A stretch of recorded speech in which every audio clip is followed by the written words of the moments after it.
Welcome to ICU Fellowship Prepcast. Hi, I'm Maddie. Hi, I'm Swapnil. So today we are going to dive into 3 fellowship Vivas. But before we dive into Vivas, Maddie, how's life? Life's pretty good. It's been very busy, but I've booked my annual leave and I'm going to go see my sister in New York, and we're leaving in 3 weeks, so very excited. And I hear you've got some adventures coming up. Yeah, that's right. I'm getting deployed soon. So yeah, it's a very exciting time. So let's start with the first Viva. You've been asked to see 75-year-old male who has been in ICU for 4 days now after undergoing mitral valve replacement and CABG. He is currently ventilated and shocked, requiring ongoing cardiovascular support. Over this time, his platelet count has dropped from 386, which was preoperative count, to 109 post-bypass.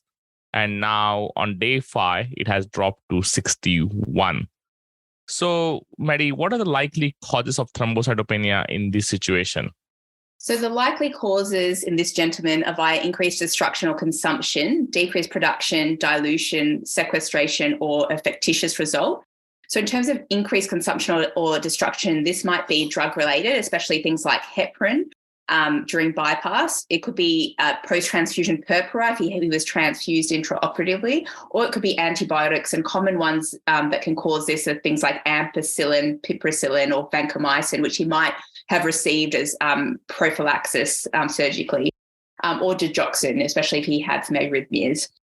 From a mechanical perspective, it could be, if this was a mechanical mitral valve, it's less likely to be from the bypass circuit itself. Now on day 5, you'd expect that to be recovered. It doesn't mention what kind of cardiovascular support he has. So if there's a balloon pump still in situ, that might also be a cause of thrombocytopenia. It could be unrelated, such as another cause of consumption like DIC secondary to sepsis, or something like thrombotic microangiopathy such as TTP or HUS, which can actually occur in the post-surgical population.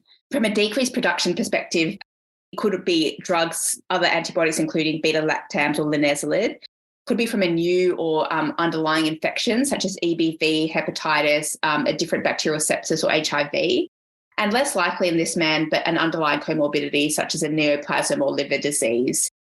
From dilution perspective, it could be from massive transfusion if he did have a rough course post-operatively, or it could be dilution secondary to IV fluids, or it could be sequestration, such as from hypersplenism or portal hypertension if he's got underlying things like liver disease.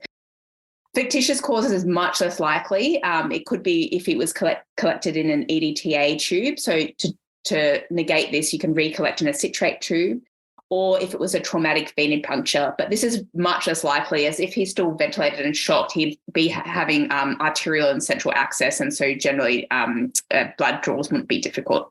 Yeah, that's correct. And I think that's quite comprehensive list of thrombocytopenia. So how would you evaluate this thrombocytopenia further?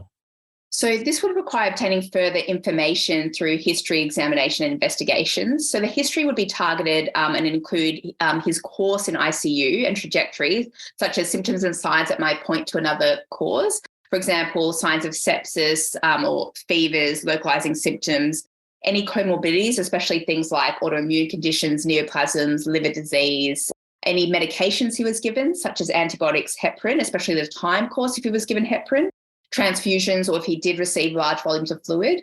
Examination would once again be targeted at the signs, the cause of the thrombocytopenia, as well as any signs of complications such as bleeding. So, for example, signs of sepsis or autoimmune conditions, any signs of portal hypertension like hepatomegaly, any lymphadenopathy, which would point to more of a hematological condition or potentially a viral illness.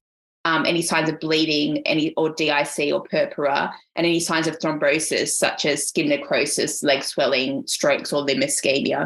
And then investigations would involve generally bloods to begin with. So this would be a blood film evaluating for schistocytes, which might suggest a microangiopathic process, or other abnormalities such as spherocytes, which suggest an immune-mediated hemolytic anemia or hereditary spherocytosis. Things like a leukoerythroblastic picture, which would suggest infiltrative bone marrow processes, leukocytosis with left shift, which would suggest infection, or immature white cells suggesting leukemia or myelodysplasia. A full blood count would be important to see if all cell lineages were affected, which is more suspicious of a bone marrow issue. A coagulopathic screen, which would involve a fibrinogen D-dimer and coagulation panel to look for DIC. UECs and LFTs to assess for renal and liver dysfunction. This will be important to assess for underlying liver disease, as well as some thrombocytic conditions such as HUS and TTP associated with renal impairment. And depending on the suspicion, further tests might be performed, such as an infectious screen with serology and blood cultures, B12 level if there's macrocytosis on the full blood count. If there's an intermediate or high probability of hits, an ELISA for antiplatelet factor IV heparin antibodies. An autoimmune screen if your history and exam points to that, considering things like anticardiolipin antibodies and ANCA. And an Adams 13 if considering TTP as a highly likely differential. Imaging is generally not part of the workup, but might be involved if evaluating for potential bleeding sites, such as a CT brain or a chest X-ray for a septic workup. And then finally, bone marrow biopsy might be required if there's a concern for an infiltrative bone marrow process or neoplasm. Thanks, Maddie. So you mentioned about the platelet factor antibodies for hits. Now, these results have come back quite strongly positive. So can you elaborate on how does this test work?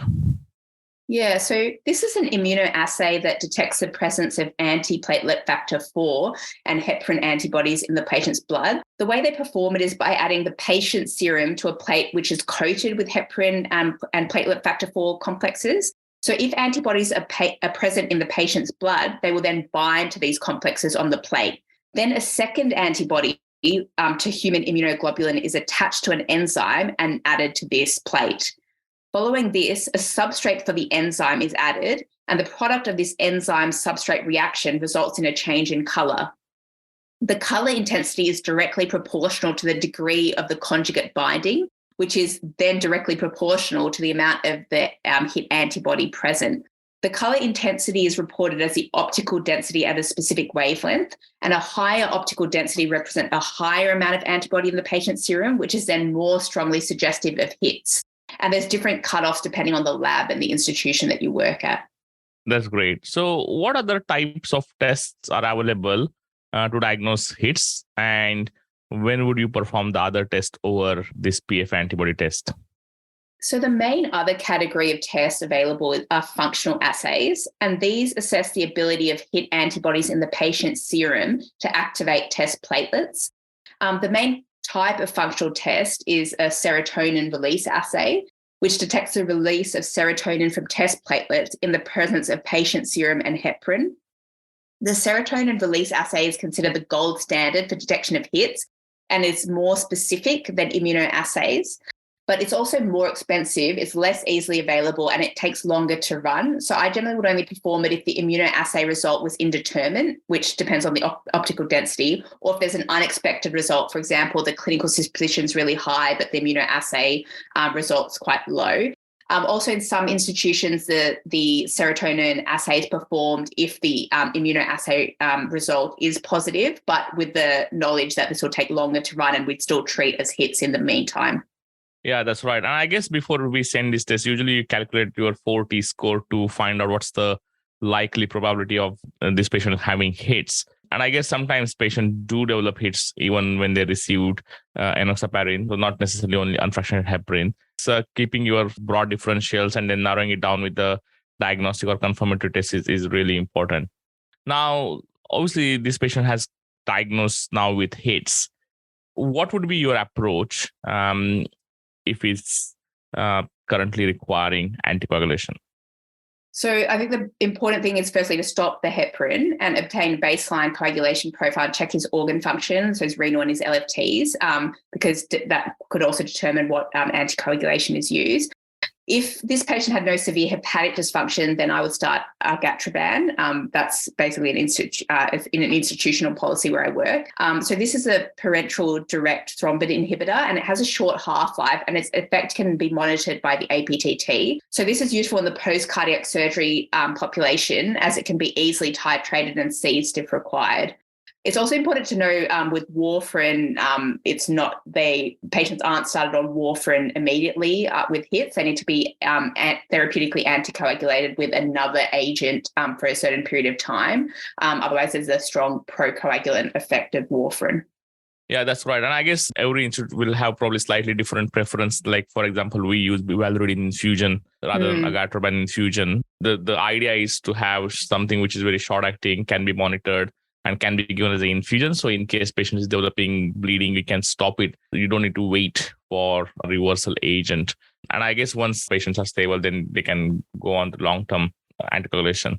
Fondaparinux is another alternative which can be given subcut in a BD dose. So I guess if the patient doesn't have any high risk of bleeding, then can be transitioned to Fondaparinux over bivalirudin or agatroban. Let's continue on the cardiac theme for today. So you are a part of multidisciplinary team assessing a high-risk cardiac surgical patient. Now, this is an 84-year-old female with symptomatic severe aortic stenosis and who is considered for an aortic valve replacement. She had a previous CABG 10 years ago. Also, she had a femoropopliteal bypass surgery 4 years ago on the background of hypertension, diabetes, emphysema, and CKD. So what further informations or investigations would you like to obtain and why? So I want to obtain further information and written investigations regarding her aortic stenosis, other comorbidities and functional status. And this would be in order to perform an individualized risk stratification for this patient and to assess the feasibility of performing a surgical AVR or other alternatives. In terms of the aortic stenosis, this would deem the suitability for invasive surgery. So looking at the severity and any symptoms that she'd had, including dyspnea, exercise tolerance, syncope, or angina or arrhythmias, and looking at the most recent echo results, looking at the valve size and area. In terms of her comorbidities, this would be in order to assess her risk and suitability for other alternative procedures. So as we know, it sounds like she's an elderly lady with multiple comorbidities and any surgery is likely to be high risk. So from an ischemic heart disease perspective, I'd like to know her previous details about her coronary bypass and any complications. Her last angio and echo, including if there's patency of grafts or any LV or RV dysfunction, or any other valvular dysfunction, and whether she's on any antiplatelet agents, and any previous scars, because then it might be difficult to do in certain populations minimally invasive techniques. From a hypertension point of view, it'd be important to know the control of her blood pressure, any medications, and any hypertensive complications, which would also help determine her risk from invasive procedures. And from a CKD perspective, the extent, the cause, whether there's hypertension, diabetes, or something else, and any previous dialysis, baseline renal function and any imaging for a renal tract. As we know that patients who do have cardiac surgery on a background of chronic renal failure are more likely to have worsening of their renal failure. From an emphysema perspective, it'd be important to know her lung function tests and spirometry, her number of exacerbations, her baseline exercise tolerance, any use of steroids or inhalers, chest X-ray and CT, and the presence and degree of any pulmonary hypertension. And from a peripheral vascular disease, this will be especially important for considering suitability to arterial access with things like TAVIs. And there's also an increased risk of ischemia from some of these percutaneous methods in the presence of peripheral vascular disease. So I'd want to know a CTA to assess the classification of aorta and peripheral arterial cannulation sites, and which is important for suitability of mini sternotomy. Also, if she has a porcelain aorta, it's a contraindication to a surgical AVR. Looking at the caliber of the femoral vessels, and this would also aid to see whether a mini thoracotomy is an option. So it'd also be important to know about any comorbidities such as her liver function, any previous strokes, which might make bypass higher risk. And then finally, I'd want to know about her functional status and quality of life. So this would involve looking at her frailty, so the cat's activities of daily living, looking at her muscle bulk, her weight, her mobility, as a significant risk of further deterioration post-op, her cognition, including her MMSE, and her social situations and supports, especially for the perioperative period. That's great. So again, it's not very common where we will get asked to involve in the pre-op assessment for a patient undergoing cardiac surgery. And it will vary center to center. But I guess it's very important as an intensivist to understand what are the potential complications in this subset of patients. if you calculate her modified Euro score, which will be quite high, and I guess she's very likely to have quite significant post-op complications in her post-operative stay in intensive care unit. So it's important to understand what are the key parameters which will determine her overall trajectory after the surgery. So I guess the next question is quite natural then. If surgery is deemed quite high risk, what are the alternatives to perform an AVR in this patient? So the alternatives are a transcatheter aortic valve implantation, or TAVI, a balloon valvuloplasty, or purely medical management. So a TAVI is where a large sheath is inserted, which is usually into the femoral artery, and a wire is placed through the sheath and then advanced to go across the aortic valve. And then this is used to guide a replacement aortic valve to the correct position. It can be performed via alternative approaches rather than the femoral artery. So it can be performed like transapically in patients with unfavorable iliofemoral anatomy. Another alternative is balloon valvuloplasty, wherein a balloon is inflated within the aortic valve with the aim to increase the size of the valve and therefore temporarily relieve some of the symptoms. While this is a less invasive measure, it does not provide long-term solution as there's early restenosis of the dilated valve, but it's sometimes used as a bridge to a TAVI or for a surgical valve replacement. And then there's medical management, which is generally reserved for patients who are too high risk for procedures or have a life expectancy of less than 1 year. So this is mainly just modifying their blood pressure and fluid status. Yeah, that's correct. So I guess what are the indications, advantages, and complications of a TAVI? So indications, they're still being delineated, but they're usually reserved for patients with severe symptomatic aortic stenosis who are high risk or unsuitable surgical candidates and who do not have a contraindication for a TAVI. And they should also be thought to be likely to have improvement in their quality of life and symptoms post-procedure. The advantages are there's a lower rate of major bleeding in AF compared to a surgical aortic valve replacement. It's less invasive. It avoids all the complications of bypass. It's less expensive, so it may also avoid ICU stay. Some centres send them directly to the ward. It also may avoid invasive ventilation. And outcomes are improving over time as there's increased operator experience and there's new technology and improved patient selection. The complications include access-related complications such as bleeding, limb ischemia, aortic dissection, or ventricular perforation. Mechanical complications such as annular rupture, abnormal or malpositioned aortic valve, aortic regurg, coronary obstruction, or mitral valve disruption, and thromboembolic complications such as stroke or valve thrombosis. There's also risk of acute kidney injury, arrhythmias, especially AV heart block. So some patients do then end up going on to require a permanent pacemaker, and prosthetic valve endocarditis. Yeah, I guess TAVI has definitely revolutionized the treatment in patients with aortic valve stenosis or regurg, especially in the elderly population. The overall complications are getting lesser and lesser. So let's move on to the third case for today. 25-year-old male cyclist admitted after a crash at 40 kilometers per hour. His GCS was recorded 4 at scene. He's intubated. A CT brain shows petechial hemorrhages at gray-white matter junction, but no extra-axial mass lesion. There are no other injuries identified on imaging or clinically. He's currently intubated, sedated with morphine and midazolam at 5 milligram per hour. And his ventilation setting include SAMV, respirator of 14, tidal volume of 550 with a PEEP of 10. He's afebrile, heart rate of around 90 beats per minute, blood pressure of 100/55 millimeters of mercury, SATs recorded to be 96% on FiO2 of 30%. The enteral CO2 is 40 millimeters of mercury. So can you please outline your management specific to this patient's head injury? Yep, so management specific to his head injury would involve a targeted history, assessment of his neurology with consideration of ICP monitoring if unable to assess clinically, and the main goal of prevention of secondary brain injury and supportive care. So from a targeted history perspective, it would involve having a look into his comorbidities, medications and allergies, and history of the incident itself. So especially focusing on any confounders for neurological assessment and prognostic factors. So things like suspicion of drug use, his time in ED, his GCS post-resuscitation, any presence of hypertension, hypoxia, seizures or pupillary abnormality, any treatment given such as fluid, sedation and paralysis, and baseline blood tests including electrolytes, BSL, organ function, so UEC and LFTs, and a blood alcohol level. Neurological assessment would involve weaning his sedation if there's no recent paralysis. So I'll check the trainer for and make sure there's no other confounders such as electrolytes, drugs or alcohol on board.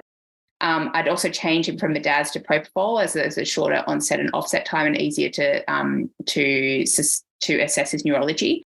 And a discussion with my neurosurgical colleagues about an ICP monitor, given he was GCS4 at the scene, if I'm unable to assess him clinically and his GCS remains low. I'd also repeat his CT brain after 24 hours. In terms of preventing secondary injury, I'd want his SATs above 92% with a PO2 above 60 and reduce the PEEP if this level is not required, as this is likely to raise his ICPs. And it doesn't sound like he has any significant pulmonary trauma or and unlikely to have any significant comorbidities at 25. I'd want a PaCO2 between 35 to 40 would correlate with this ABG and ensure that I've got adequate arterial and central access. I'd avoid hypotension, so MMAP above 65 and aim a sodium from 140 to 150 and glucose of 6 to 10. Avoiding fevers with regular paracetamol and central temperature monitoring and institution of cooling measures if the temperature is above 37.5. Institution, we do Keppra or levetiracetam 500 milligrams BD for 1 week, although the Brain Trauma Foundation recommends phenytoin in patients where the overall benefit is thought to outweigh the risk. And ideally, the ICP is less than 22. So if there's an ICP, monitor is inserted and then target a CPP of 60 to 80. I'd ensure all the other first-line tier ICP kind of management with head of bed of 30 degrees and avoiding ties for the ETT using tapes instead and avoiding further bleeding, so correcting any coagulopathy. And then supportive care such as provision of NG feeds, a PPI, initially mechanical DVT prophylaxis, and then a secondary and tertiary survey. Yeah, so I guess you mentioned about the ICP monitoring, and most of the patients in tertiary care centers nowadays with a severe TBI with a GCS of less than 8 at the scene, intubated at scene or in ED, by default get some sort of ICP monitoring. Having said that, there is not much evidence in favor of ICP. So what are the current guidelines or the evidence in favor of using ICP monitoring routinely in these patients? Well, as you said, there isn't much. So the 4th edition Brain Trauma Foundation guidelines, which is generally what a lot of us go off, recommend insertion of an ICP monitor and ICP guided management in traumatic brain injury patients who have a GCS of 3 to 8 after resuscitation and an abnormal CT scan. They're also recommended for patients with severe TBIs with a normal CT scan if they've got 2 of the following. So age of greater than 40, unilateral or bilateral motor posturing, or a systolic blood pressure less than 90. However, this is based on very minimal evidence. But there is minimal high quality evidence assessing whether ICP guided management in patients with severe TBIs improves outcomes.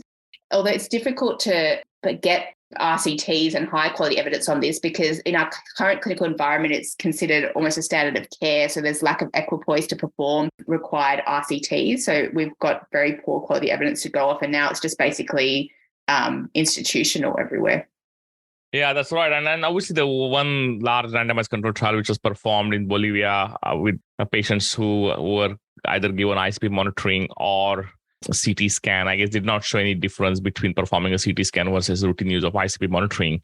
Having said that, there were a lot of controversies around the way the trial was conducted and then the setting that it was conducted. So at the moment, we do this dogmatic practice of putting ICP monitoring in every single patient, which gives us kind of a bit of peace of mind, I guess, that at least we know what are the numbers. But again, there are a lot of fallacies around which ICP monitor we are using and how we are using it. So I guess it's like any other monitoring, people need to know what are the advantages and disadvantages and what are the kind of key drawbacks of each monitoring.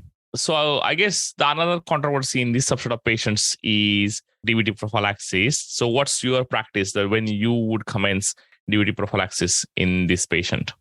So I think this patient is at very high risk of DVTs just by virtue of severe TBIs. We know that isolated neurological trauma patients do have like double to triple the risk of DVTs.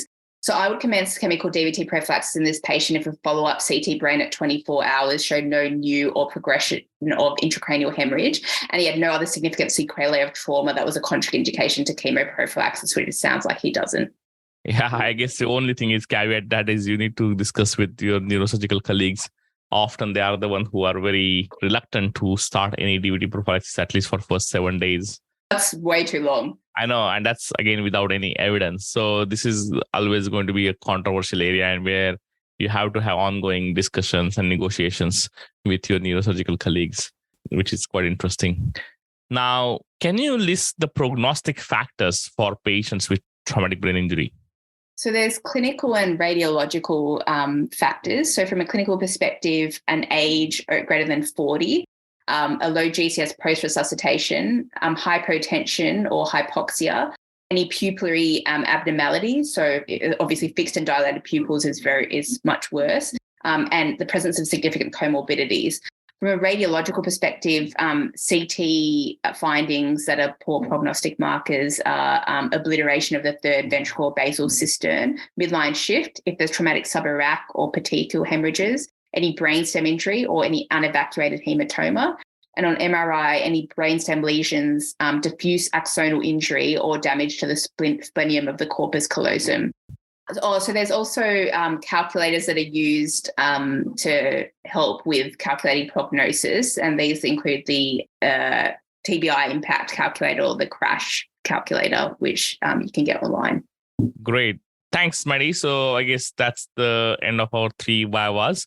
And as usual, we're coming to the last section of the podcast, which is more important. Have you got any joke for us today? Yeah, so it's a Halloween themed one because there's like a lot of Halloween decorations around where we live at the moment. Okay, why did the ghost go into the bar?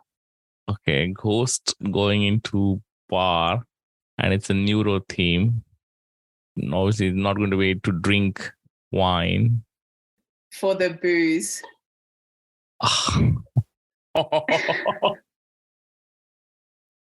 Oh my gosh, this was a bad joke, Maddie. Sorry. Yeah. So that's the end of our today's podcast. We'll be back with another 3 sets of Vivas by end of next month. Till then, goodbye and have a nice time. Thanks for listening and see you next time.